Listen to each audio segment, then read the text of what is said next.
Hi, I'm Dr. Karol Darsa, author, psychologist, and founder of Reconnect Trauma Treatment Center in Los Angeles. Welcome to my office. Today, this is where we are. And if you follow my other videos, we are going to talk about different trauma treatment methods, right? So you've heard me talk about which ones I like. And one of my favorite things is always using the body with the treatment of trauma. So for that reason, I have decided to have some chats with some of my colleagues here. And this is my first guest, Cathy. Hi, thank you so much for having me. Thank you for agreeing to be here on the video with me. And I wanted you to tell us a little bit about sensorimotor therapy. What is it? How did you get in? You know, just all of the good stuff.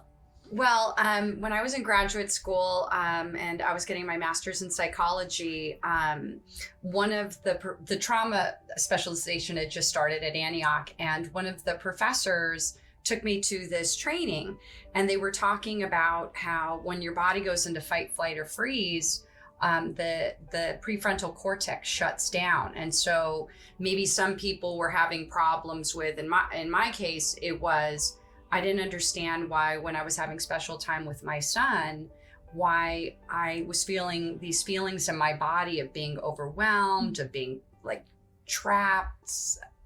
I really didn't know what it was.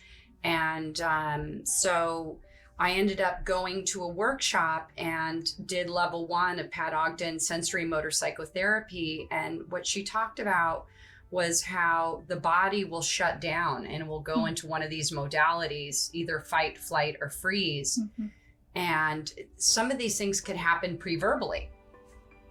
Right. So it's almost like basically in a moment of threat, when a person doesn't know what to do, they can't think anymore, right? That's when the body gets very activated and starts reacting to things. So what happened? How was that related to your play time with your son? I was wondering. So I asked my mother when I was, 3 or 4 years old, what we used to do together. And she said she spent a lot of time cleaning the house. Mm. And so I was kind of on my own on the carpet. So maybe I felt overwhelmed. Mm. It was a pre-verbal memory. And so it was something that wasn't triggered until I had kids myself. Yeah, welcome to parenthood. That's what happens. Right. So you had no idea why you were reacting the way you were reacting. I had no idea, and I had no tools in which to deal with it. I was going to parenting classes, but you can't access your own body's trauma. You have to have a somatic therapist go in there. And it's basically, the way I understood it, is that the body overrides the brain when you're experiencing trauma. Mm-hmm. So the brain has no control over it. So I just kind of checked out in that moment with my son, because that's what I did when I was his age and my mom was busy cleaning. Right. It almost takes you back into your childhood, right? Exactly. Yeah, I was stuck in that moment, even though I was the mom. It re-triggered that memory, and once the trauma was triggered, there was nothing I could do to move forward in that moment without getting sensorimotor psychotherapy help to process that trauma out, reintegrate into my body. Mm-hmm. And then I was able to be present for my son during carpet time. Can you tell everyone a little bit more about what does a sensorimotor session look like? Because we're saying we're using the body, but yes, people often think it means you have to touch the body or you have to move the body. How does it look? How does a session look like? Exactly. My husband says that all the time. I'm like, we're not doing massage here. Reconnect. Basically, what ends up happening is you don't have to think about it. One of the main things I learned when I was in a Pat Ogden sensorimotor class was that the minute you start talking about a traumatic experience, mm-hmm, you don't have to go back there and re-experience that traumatic memory. That you can go to the outer edges of it, to where the body is in what they refer to as zone of tolerance. When you're in this zone of tolerance, mm-hmm, the body isn't overwhelmed, and you can process these feelings to completion. And sometimes you'll do weird things like shake it out, mm-hmm, or scream, or notice something that you weren't allowed to say in the moment. Maybe people who were physically abused or sexually abused, right, and had to check out in that moment. Right. And so anytime they try and get intimate with a partner as a grown woman or a man, it interferes with their most intimate and personal relationships. I think it's important for also for people who are watching the video to know that in sensorimotor therapies or in any somatic really therapies, we don't usually ask how you feeling. Hey, I'm feeling good or bad, but what do you feel in your body? Yes. Right? Could you talk a little bit about that too? Because that's what is sort of a surprising question for a lot of people is that, what does that mean? How do I feel in my body? Some people might even notice, one of the clients that I was working with, one of the things that I noticed is when I got into the work, we went into dyads and triads, and as therapists, I didn't even notice that I wasn't breathing for 20 years. You weren't breathing. I was experiencing my whole life in a state of fight, flight, or freeze. And I wasn't even aware of that until the therapist said, well, what are you feeling in your body? Because I was in my head. Right. That's why it's important to be in the body. So you can really notice these reactions and how you're reacting actually to what happened and to what's happening now, right? So what other questions do you think in a sensorimotor session we ask? Or one of the most interesting words that I came to be familiar with in this work is notice. And it's a word that I think just is really important. And I would say the first step would be to notice how you feel in your body around certain people. That might be a first step. You don't just go into a session and it's like, hi, tell me about your most traumatic experience when you were a child. I mean, there's different stages. There's level 1 and then level 2, and you don't just automatically go right into body. You want to resource the client first and, open their window of tolerance so it's wider. And sometimes you might even just be able to touch the outer edges of that trauma and be able to process it out there where the client is in their body processing out those stuck feelings. Right. Great. And you also said there's sometimes maybe doing some movement or something, but not necessarily like crying. It's not always required, right? It's just sort of the release through the body that you were talking about. And interestingly enough, you slow everything way down.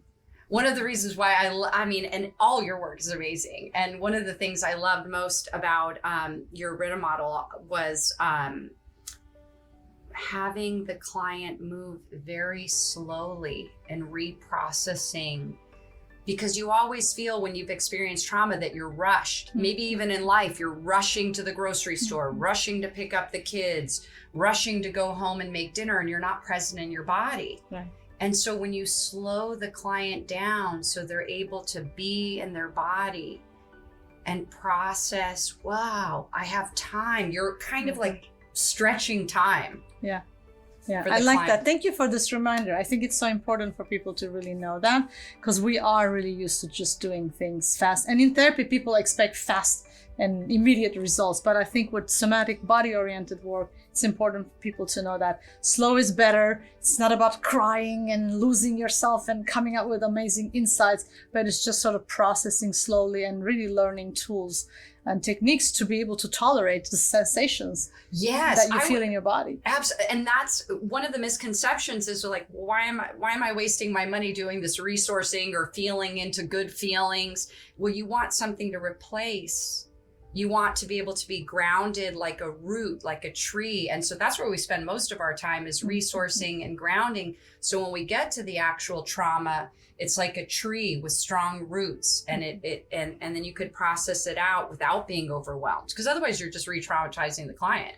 Right. And that's an important thing. That's what a topic I'm very always passionate about, because people really don't know. They go into therapy and they do get re-traumatized, which is why I wanted to talk to different people, doing good work about how, the trauma treatment, so people can watch and go, oh, so this is what a session could look like. Yes. Right? Yeah. Because you know what? I think that's what a lot of therapists do. If you're not doing somatic work, a client might come in and then re-talk about, and in the process of doing that, not even be aware that they're re-traumatizing their body talking about that experience, that they're Right. completely disassociating and not even realizing it. And so it's a retraumatization, and that's something you don't have to do in somatic therapy. Is we're not going to ask you to tell the entire story about, Thank God. Hi, so when you were 5, tell me about, no. That's the most amazing part. Yeah.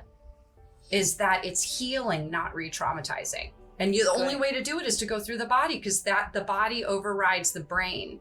Most people who want to get trauma therapy, when they look online, they're finding a couple of very common ones. One of them is exposure therapy. The other one is CBT, cognitive behavioral therapy. So I think I'd like to give people a bit of a taste, if we can maybe compare sensorimotor with these two modalities. What do you think? Ooh, with CBT, I think CBT is helpful. I would say the component that's missing, though, like if I were to try CBT, like if a therapist worked with me doing CBT when I was trying to connect with my son, I would be able to do the homework exercises, but I still wouldn't be able to move past being in freeze in my body. So I would still kind of be checked out. Right, that's a good point. So you would maybe say, okay, I'm checking out, but you wouldn't actually be even aware that you are checking out. No. There would not be question about your body. No, exactly. That's true. And I think, what kind of homework would they have given in a cognitive behavioral? Maybe spending 15 minutes Yes, playing that's what with I your was thinking. son. You're going to play. Yeah. So gradually making you more comfortable, but not really understanding how the body is actually responding to be next to your son. Yeah. Okay. Yes, That's a very good point. exactly. Let's do with exposure therapy. I have a lot of feelings about that one. Oh my God, I wouldn't even. That would be my response. I don't know. It's just this, which is common in somatic experience. Sensorimotor psychotherapy is sometimes this is a boundary.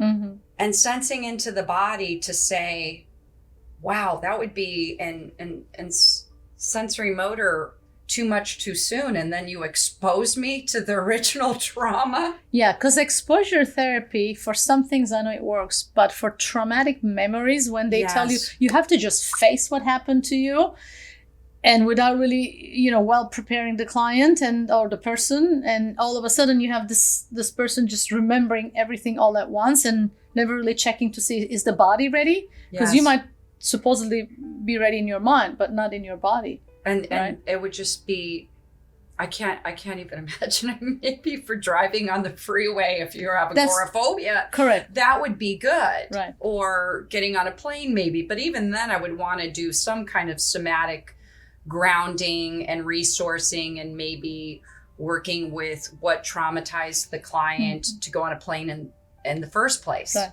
So, but yeah, in certain instances, I think it's very, exposure therapy is really good. Yes, for phobia especially. For phobias, yeah. But for trauma, not so much. Yeah. Do you have a good example to share of a client? Of course, without giving, details, but just sort of in what way you think you were the most helpful using somatic work, sensorimotor work? To me, one of the things I would say is I noticed that working with clients, building resourcing, instead of focusing on things that are happening in their lives that are causing and repeating trauma, which is like re-traumatizing themselves, thinking about a certain instant or a relationship in which they can't move past or get closer to a partner, and to be able to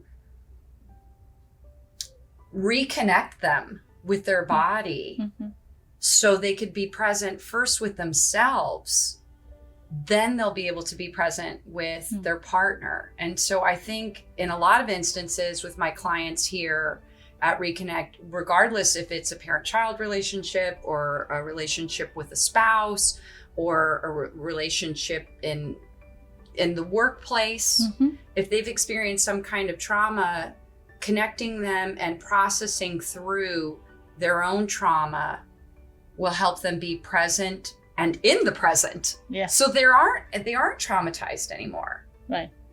That's a good way of explaining. Especially, I know we use the word resource a lot. How would we define a resource? One of the things that I notice is that when resourcing a client, I will ask them a lot of times they say like the olfactory memory, which is the sense of smell, is even pre-verbal. So sometimes clients will like essential oils, or I'll say, well, do you have a certain lotion that you like to use, or a blanket, sometimes using a weighted blanket if the client experiences a lot of flight, and then to have them sense into their body only to the point where they feel safe and connected. And then we increase that. So with smell, with touch, sometimes I'll tell clients, oh, well, do you like to cook? With taste? Maybe creating new memories with their children with cooking, which might be a positive way of them connecting with themselves in a way that they could connect with their children. Right.